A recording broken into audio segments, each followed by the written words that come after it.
99,2 FM Radio Suara Unip Radionya Bengkulu. Kita masih bersama-sama ini di sesi terakhir. Kayak seperti memang agak lumayan panjang sedikit, tapi tidak apa-apa. Ini adalah momen spesial dan jarang-jarang nih kita mendapatkan informasi yang insya Allah bermanfaat ini dari Ustadz Dr. Dhani Hamdani MPD. Dan mudah-mudahan saja ini bisa membuat kita bersemangat lagi dan lebih bergiat lagi untuk menyambut Ramadan dengan ceria tentunya. Nah, ini dari Instagram ini ada lagi yang bertanya ini Ustadz, apakah kita tidak boleh mengadakan sholat tarawih meskipun tidak ceramah? Nah, ini seperti apa ini jawabnya Ustadz? Iya, sebetulnya kalau tarawih saja nggak jadi masalah ya, karena tidak ada perintah untuk ada langsung ceramah ya. Tarawih saja nggak jadi masalah ya. Dan bahkan dari dulu seperti itu ya.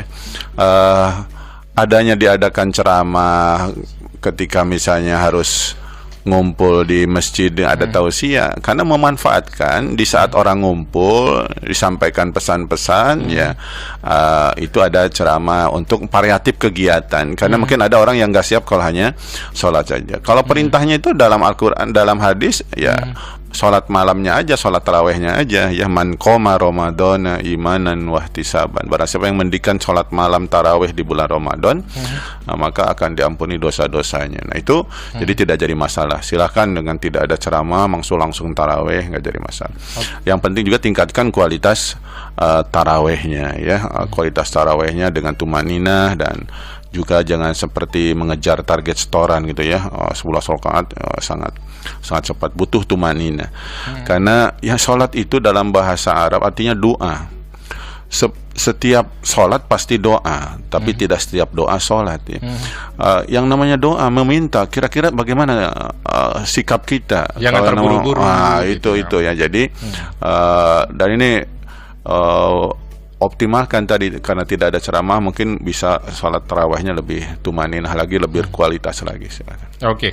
Dan ini menyikapi hal-hal seperti ini bagaimana dengan Ikatan Dai Indonesia sendiri? Karena otomatis kan biasanya mereka banyak mendapatkan kesempatan untuk memberikan ceramah ketika tarawih dan masih banyak lagi. Apakah dengan seperti ini semuanya akan berubah ini? Semuanya menjadi online semua. Nanti akan ada mereka ceramah online bergantian atau gimana nih kebijakan dari Ikatan Dai Indonesia Provinsi Bengkulu ini, Ustaz? Ya, jadi di IKD mereka sudah terbiasa juga dakwah online, sudah terbiasa. Jadi bukan satu-satunya mungkin yang berinteraksi langsung. Nah, dari situlah tadi dibutuhkan di teman-teman dai itu kreativitas dalam menyiapkan konten-konten dakwah, tidak mesti bertatap muka langsung, tapi dengan melalui online ini gitu ya. Dan kita di Ikatan Dai juga memandang bahwa menjadi dai itu bukan tadi sesuatu yang hanya satu pola saja, hanya satu metode saja untuk menyampaikan pesan-pesan. Banyak yang bisa dilakukan ya. Karena ini yang dan hampir ini semua sudah disadarkan dengan itu ya. Antisipasi dengan masjid-masjid tidak mengadakan tausiah remaja, maka dikemarkan untuk berdakwah melalui media sosial atau melalui berbasis online sebetulnya. Oke, baik, ini sekarang sudah jam 10 lewat 8 menit karena waktunya kita sudah agak-agak sedikit meleset ya, tapi nggak apa-apa karena informasinya memang sangat bermanfaat sekali ya.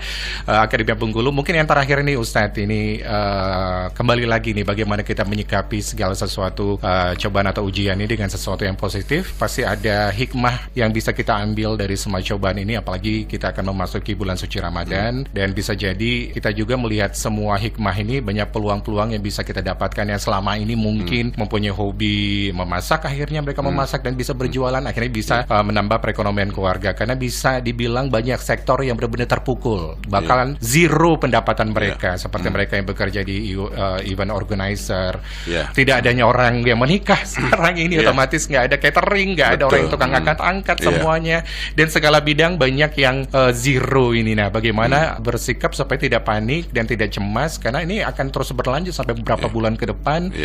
Sementara dapur harus ngebul terus nih, sementara pendapatan nggak ada sama sekali. Nah, gimana kita harus berpikir kreatif untuk mencari pendapatan ekonomi keluarga nih Ustaz? Apalagi sebentar lagi udah mau Ramadan, kebutuhan udah mulai banyak biasanya. Seperti apa nih Ustaz?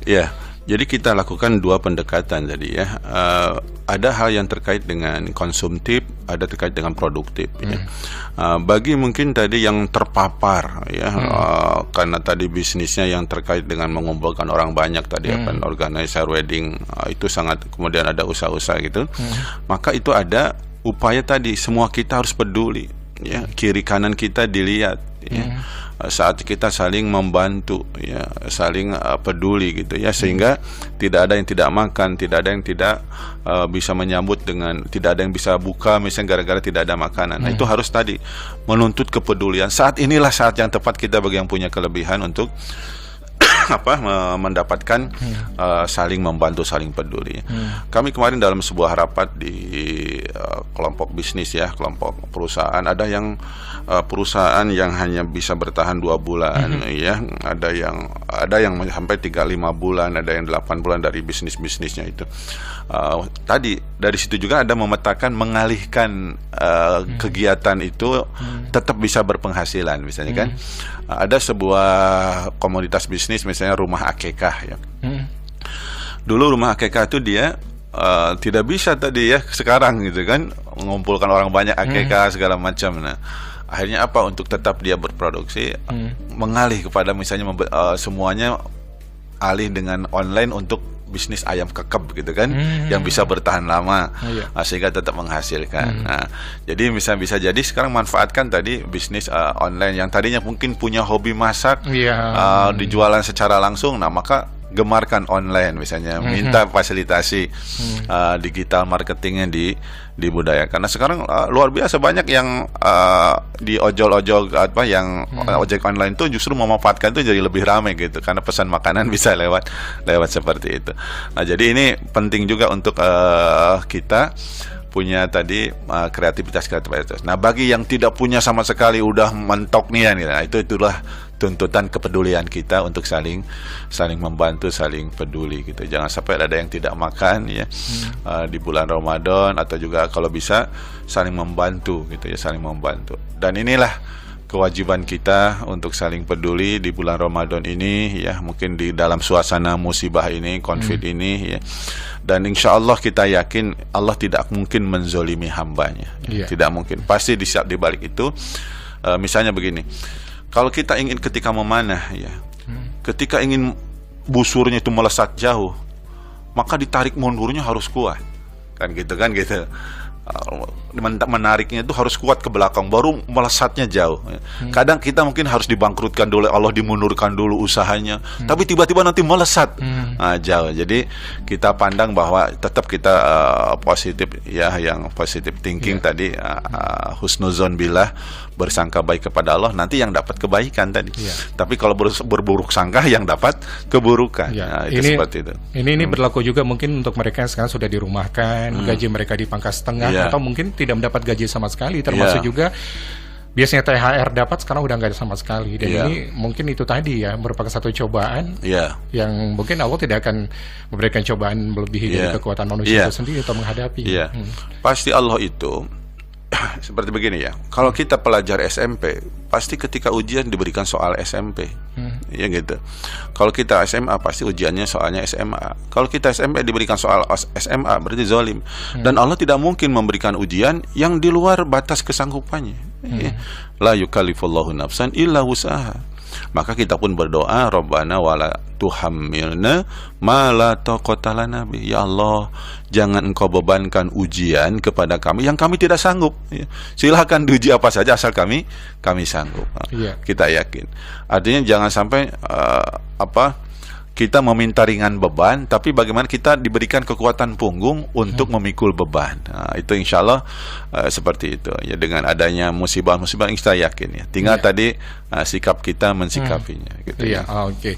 Nah, anjuran-anjuran pemerintah ini untuk tidak mudik dulu atau juga menahan diri untuk di tahun ini saja. Ini gimana nih kita menyikapinya, Ustaz, ini terakhir ini? Ya, betul. Dan kita ikuti, ya, anjuran pemerintah, anjuran orang-orang yang paham dengan kondisi ini. Justru itu misalnya sayangnya kita, jangan sampai gara-gara kita mudik, kemudian orang-orang yang di tempat kita mudikin itu tersebar karena kita berada dari wilayah yang mungkin membawa Zona virus, merah. justru merugikan dan mencelakakan gitu ya. Jadi kita tahan dulu dan kita tidak ada istilahnya putus tadi silaturahim sebagaimana kata Mas Adi tadi, tetap dengan video call ya, fit call dan segala macam untuk membangun silaturahim itu ya. Jadi kita tahan dulu ya. Kecuali mungkin kalau ada hal-hal yang sangat mendesak ya, mau tidak mau harus pulang, jangan jadi masalah. Tetap menjaga tadi protokol kesehatan dan sebagainya. Pas nyampe jangan cipika-cipiki padahal dia karir tadi membawa gitu ya. Nah, itu jadi justru malah tadinya sayang orang tua jadi mau malapetaka di sana gitu. Itu yang harus kita hadapi. Ataupun tadi kita masuk ke situ, ternyata di situ di wilayah yang penyebarannya tinggi ya, kita bersih dari sini menjadi sakit di situ, malah tidak bisa optimal. Yang tadinya mau bahagia di hari raya ternyata menjadi bersedih-sedih karena tadi salah mensikapi mudik ini gitu ya.